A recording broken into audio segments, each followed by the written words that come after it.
Hi, I'm Max Keiser. This is the Keiser Report. Yeah, we got a lot of very interesting comments based on my exploding eyeball. Stacy Herbert, tell us about it. Well, first we'll look at this. I bet you he's checking the phone book right now for all the Jamie Dimons. That's the Maxinator you see there, Max. That's fantastic. I'd like to make a movie like that where I roam the streets looking for banking terrorists with like some huge 50 caliber weapon on both shoulders, you know, looking for these guys, tearing them down, shooting them all, mowing them all down. Well, the top comment comes from Elite 1980s on YouTube, and he said, Max is the Terminator with one mission in mind. Take out JP Morgan, Goldman Sachs, Citibank, Wall Street, Bank of England, the reptilians, George Bush and Tony Blair, my local police force, the scumbags, David Cameron, beep, I've run out of space. Max, just finish the mission you were assigned to. Hasta la vista, baby. The Maxinator. Hey, this should be a film on PirateMyFilm.com. There does seem one organization in the employ of the Maxinator, and that's Fitch. Fitch goes on major bank downgrade rampage. Fitch just cut the viability ratings of 8 major banks. It downgraded Bank of America, Barclays, BNP Paribas, Goldman Sachs, Credit Suisse, Deutsche Bank, Societe Generale, and it affirmed the viability rating of UBS. Failed to take down JP Morgan though, Max. Well, they're kind of like a French-based outfit. And I think this is in response now to S&P and Moody's, which are more U.S.-based. So now the rating agencies have gotten involved in the ratings war as well as the currency war. But what's remarkable to me is that 2 years ago or 3 years ago, when it would have been valuable to downgrade those banks at that time when their balance sheets were exploding in the shadow banking system and off-balance sheet toxic liabilities, that would have been helpful. But now that the world is trying to recover from the realization of these toxic debts off balance sheet, then Rumpelstiltskin, Fitch, Moody's, and S&P finally wakes up and applies a negative rating at the worst possible time. It's as if they're purposefully trying to destroy the economy, which I guess, based on everything we're hearing from these kleptocratic megalomaniacs, that's exactly what they're trying to do.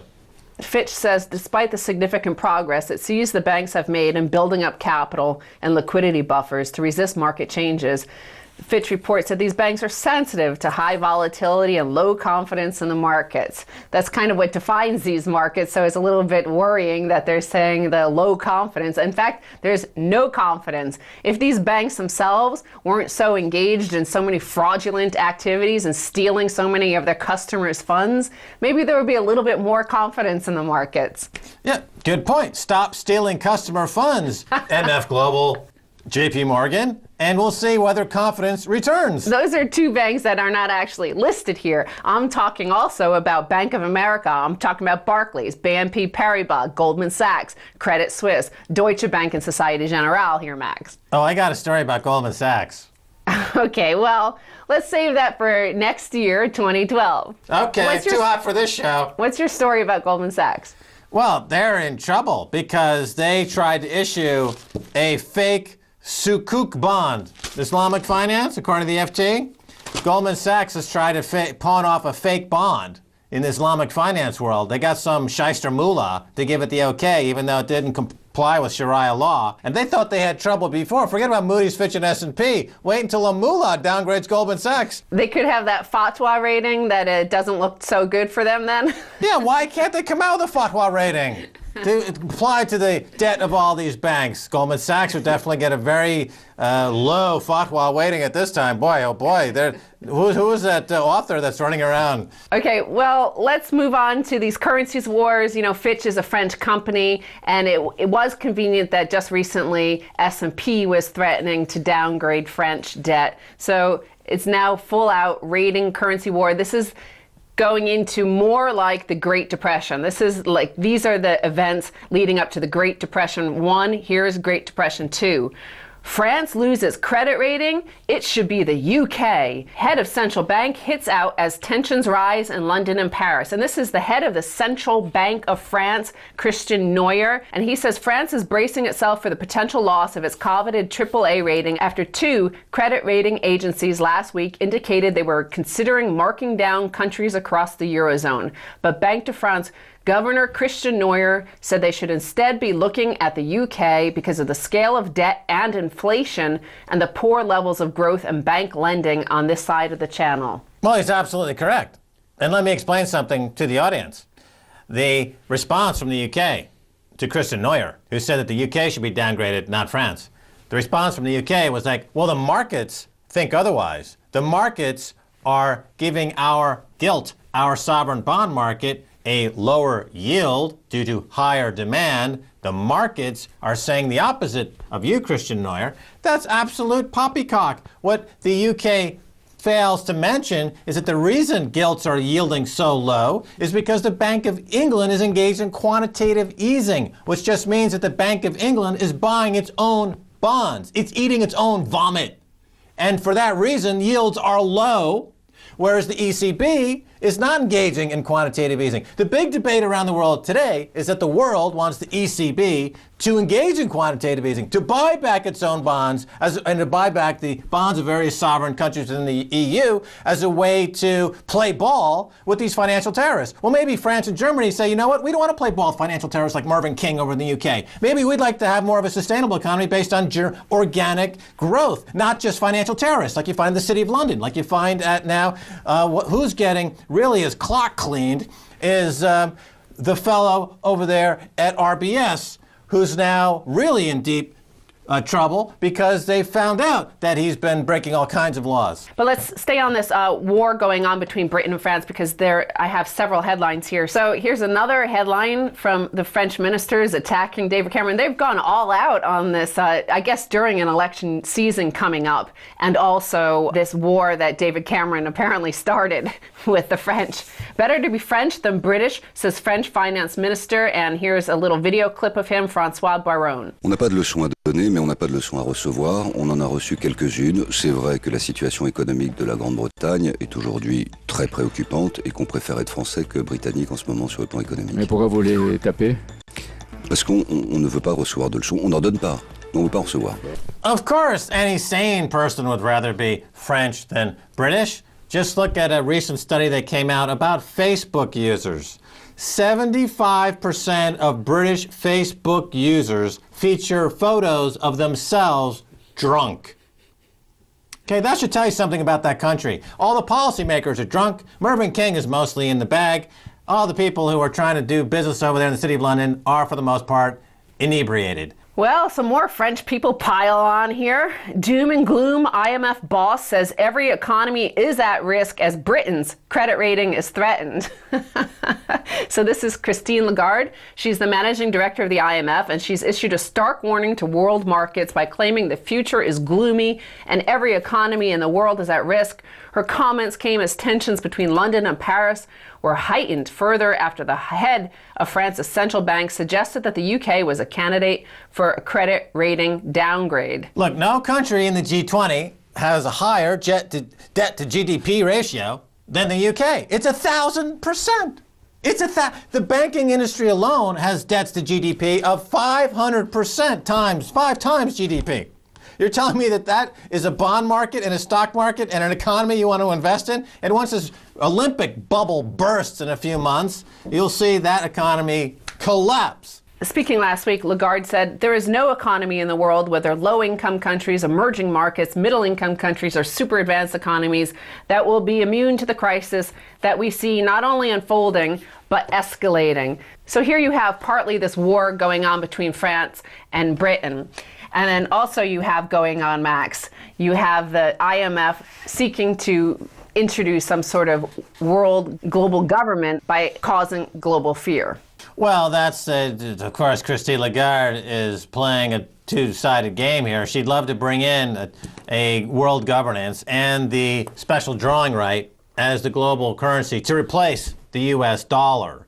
Now, this, of course, should be protested against, but who's going to stop them? Is it going to be the inebriated Brits? I don't think so. This is the job for the Occupy movements and the protester, Time Magazine, Person of the Year, to defeat this New World Order initiative by Christine Lagarde, of course. So she can't be trusted as far as you can throw her. Yeah, but nobody can, Max. And it's really this childlike behavior going on as the last resort. When all else fails, you throw mud pies at each other on the playground, right? It's le roast beef versus the frogs going on. So the final headline here, Max, in this first half, Nicolas Sarkozy, obsessive David Cameron acting like stubborn child. Sarkozy said, Cameron behaved like an obstinate kid with a single obsession, protecting the city, which wants to carry on behaving like an offshore center. No country supported him. And all the Tories in the UK are big babies because they're all born with silver spoons in their mouth. They never worked a day in their life. They go to these public schools. Look at Boris Johnson, the mayor of London. He's the biggest baby of all. None of them can be trusted. They're immature. They don't know anything about finance, economics, or markets. They take all their advice from shysters in the City of London, and David Cameron is on the way out. He's not going to be reelected. He's not going to make it. Maybe the Tories will be, but he's gone as a party leader. Well, this is an important story, however, Max, for the United States and the U.S. citizen and the taxpayer of the United States, because one thing that is never addressed here in the U.S. market is just how much London plays, how crucial a role it plays in the fraud and the theft of U.S. investors and taxpayers. All of the AIG fraud happened through there. All of Bernie Madoff's fraud happened through there. All of Lehman's fraud happened through there. And now all of MF Global's fraud happened through there. And I have some stories in the second half relating to what it actually means. I am staying for the second half.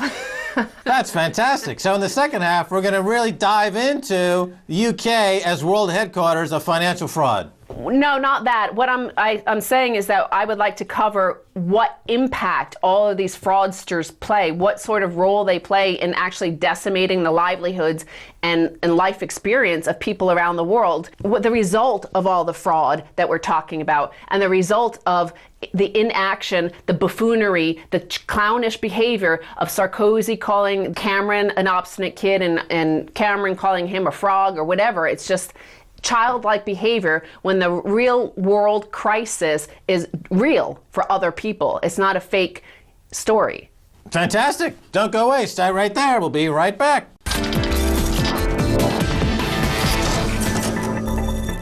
Hi, I'm Max Keiser. Welcome back to the Keiser Report.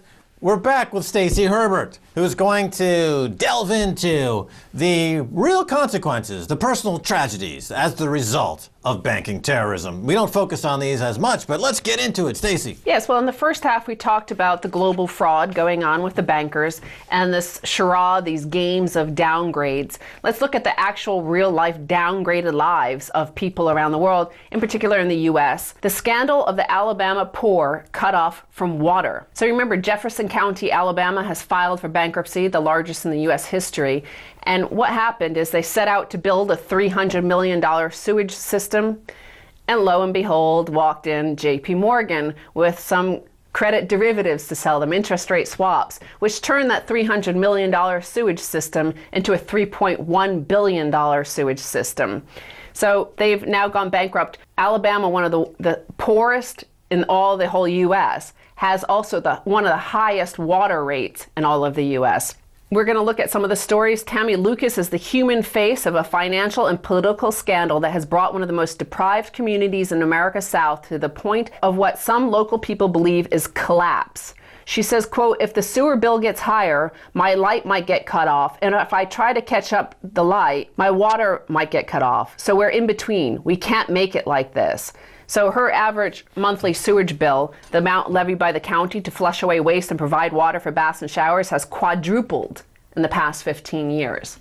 Okay, so what we're saying here is that as banks steal money from the economy using derivatives and other fraudulent devices that have their main nexus of transactions in the City of London, we have real people in real communities suffering real hardship as the result of this draconian wealth larceny that's happening. And these folks are like Bolivia. Their water supply was privatized by Bechtel. They eventually overturned that because they went to war with Bechtel. These people, if they look around the world for inspiration about what to do, they need to go to war with the banks. Unless they want to be basically shuttled off like those American Indians were 200 years ago into reservations and starved to death. I mean, that's what Goldman Sachs and J.P. Morgan wants. They want to create a new reservation for these poor people. Well, this woman, Mrs. Lucas, she says that her water bill currently runs at $150 a month. So remember, the average food stamp amount that you receive is about $114. So it costs more to flush it away than to actually consume the food you're given.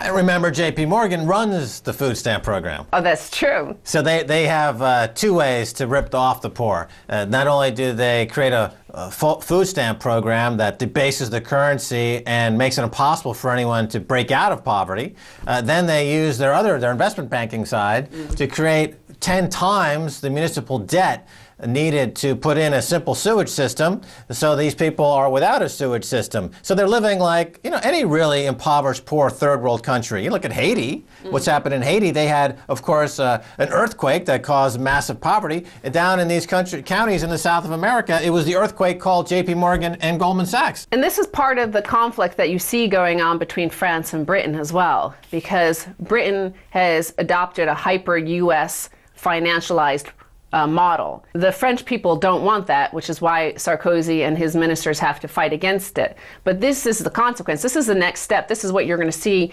British people living like soon enough.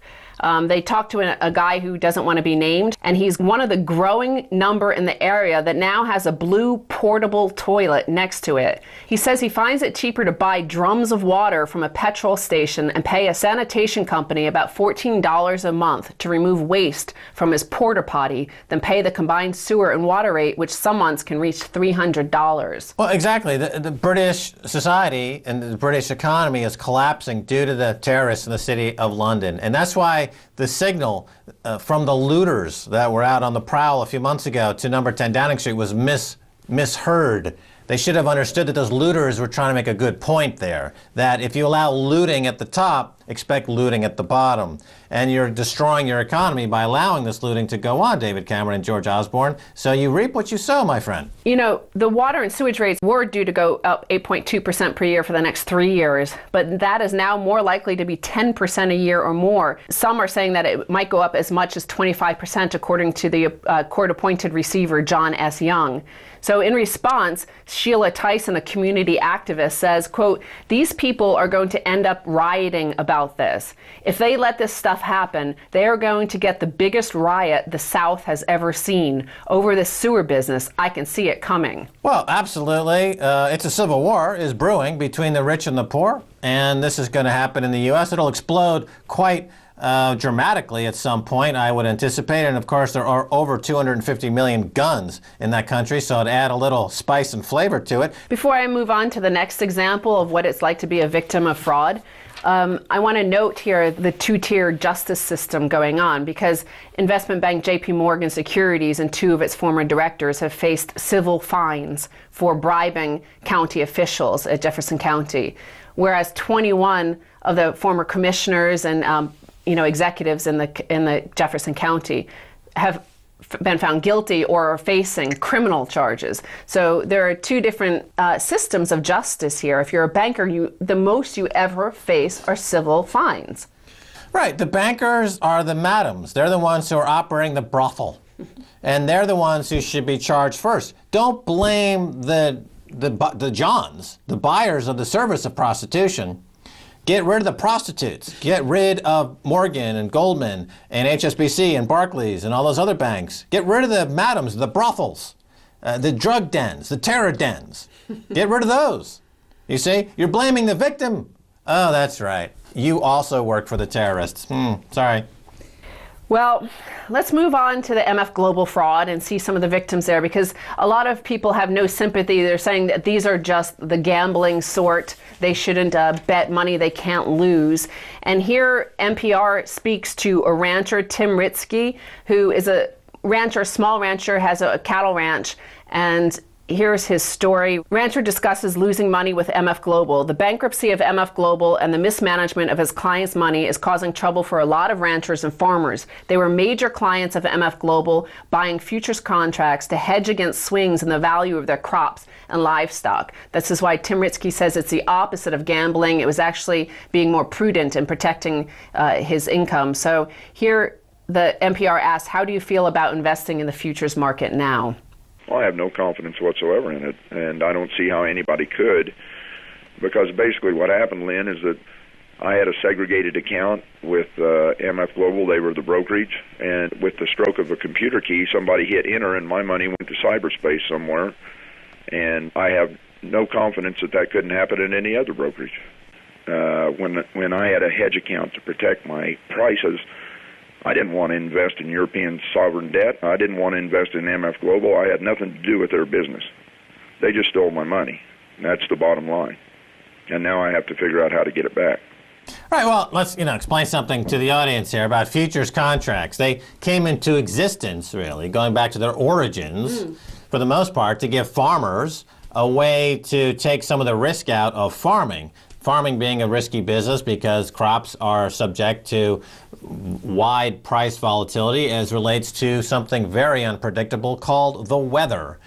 So farmers are able to sell their crops at a future price today, take some of that risk out. Now, there are people on the other side of that trade who are going to speculate that it's a buy at that price. Okay, that's the futures market. Then in 1980s, that basic industry that served agriculture was adopted by financial futures, treasury bonds, and currencies, and that was the beginning of the meltdown. It goes back to the beginning of financial futures that replaced agricultural futures as the main driver of business and finance around the world. Now, the tail is wagging the dog. The financial futures are pushing out the legitimate businesses like the farmer and saying, well, you don't put enough into this economy because we are now our cancer that is 60 to 70% of the economy is financial futures trading. We don't need farming anymore. We can always just eat Twinkies. We don't need you. Get out of the way. So this is how the encroachment of the kakistocracy, the worst amongst us, has invaded the public domain and the general and real economy with their financial futures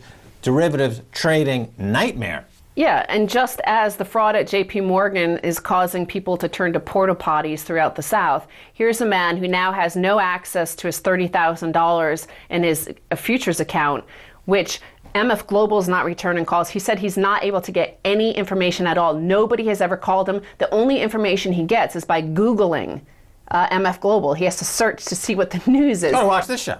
Yeah, or check out again JP Morgan. Look at the treatment JP Morgan has received from MF Global. In fact, they had heads up. They had early notice that the firm was going bankrupt, and that's why they were able to seize all the client funds to make sure that their debts owed by MF Global were paid off. Here's a man who has no way to get his cash. It's uncertain whether or not he can continue to exist as a viable business. Well, that's a good point. I mean, the reason the money is not available to these customers is because the person lending the money to Corzine, JP Morgan, is not letting any of that money to the customer accounts that were actively involved with MF Global. You say, JP Morgan is the one who let John Corzine rack up 40-to-1 leverage.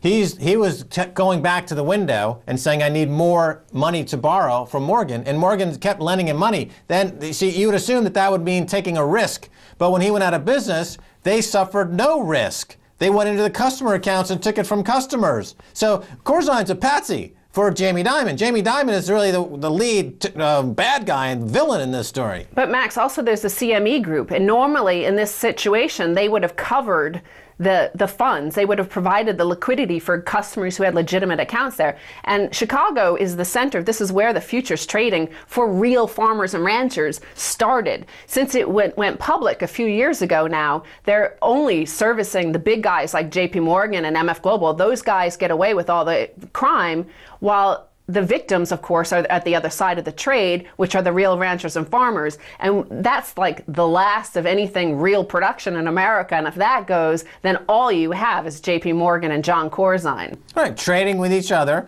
And eventually they'll all end up on some Zynga-related virtual finance game in cyberspace, trading Zynga dollars and taking their exhaust of their fraud public, as Zynga just did for a few $1 billion, trading virtual nothings for virtual nothing currency. And one last quick headline, census shows 1 in 2 people are poor or low income in America. Now fully half of Americans qualify as poor or low income. Now all these farmers being wiped out via the CME Group and MF Global. Remember, one thing that did exist during the first Great Depression were many small farms, which you could often get food. They would help you out and feed you their cattle, but now they're being wiped out, and it's just going to be one giant Monsanto or Archer Cargill sort of big giant monopolist farm that they're not going to feed you, they're going to let you die. Yeah, what's remarkable, I just saw a statistic, is that half of America is either at or below the poverty line. But they just did a survey, 43% of Americans don't see any wealth or income gap in America. So I think it goes back to that study that came out just a few weeks ago, that people who watch Fox News are actually less informed than people who watch no news at all. Stacy Herbert, thanks so much for being on the Keiser Report. Thank you, Max. And that's going to do it for this edition of the Keiser Report with me, Max Keiser, and Stacy Herbert. If you want to send us an email, please do so at keiserreport@rttv.ru. Until next time, this is Max Keiser saying bye, y'all.